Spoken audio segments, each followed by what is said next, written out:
হ্যাঁ, আমি সন্তানের আমি আমার ছেলের জন্য মানুষ করতেও রাজি আছি। আমি আসলে দেখিনি কখনো যে মারা করে, কারণ সন্তানের জন্য হলেও মানুষ বেঁচে থাকে।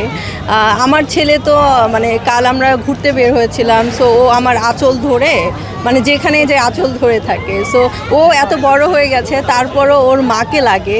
তো এইটুকু শিশু আসলে মানে ও কিভাবে আসলে বড় হবে, এটা আসলে খুব এগুলো আসলে দুঃখজনক। আসলে কোনো মেয়েদেরই আসলে করা উচিত নয়। আর হচ্ছে যারা করে মেয়েদেরকে আসলে পাথর মার, আর ছেলেদের পুলিশে দেওয়া উচিত। ওদের আসলে বিচার হওয়া দরকার, কারণ বাংলাদেশে অনেক অনেক কিয়ার সংখ্যা বেড়ে গিয়েছে। সো আসলে মেয়েদেরকে যদি পাথর হয় তাহলে ঠিক হয়ে যাবে। আমি সাপোর্ট করি না, সাপোর্ট করি না, হচ্ছে মিথ্যা বলা পছন্দ করি না আমি।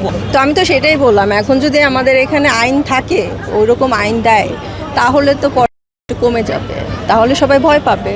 কারণ আপনারা রাস্তায় কেউকে দেখলেন যে ও পড়তেছে, তখন পাথর দেবেন, তখন আর রাস্তায় বের হবে না।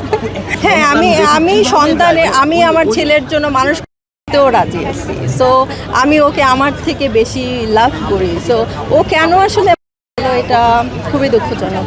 আসলে ঠিক না।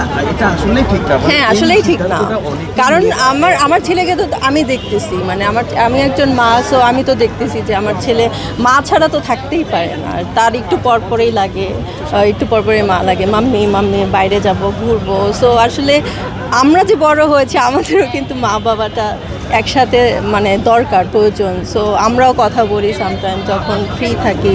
সো মা বাবা তো দরকারই। সো আমি কখনো দেখি নাই আসলে কোনো মা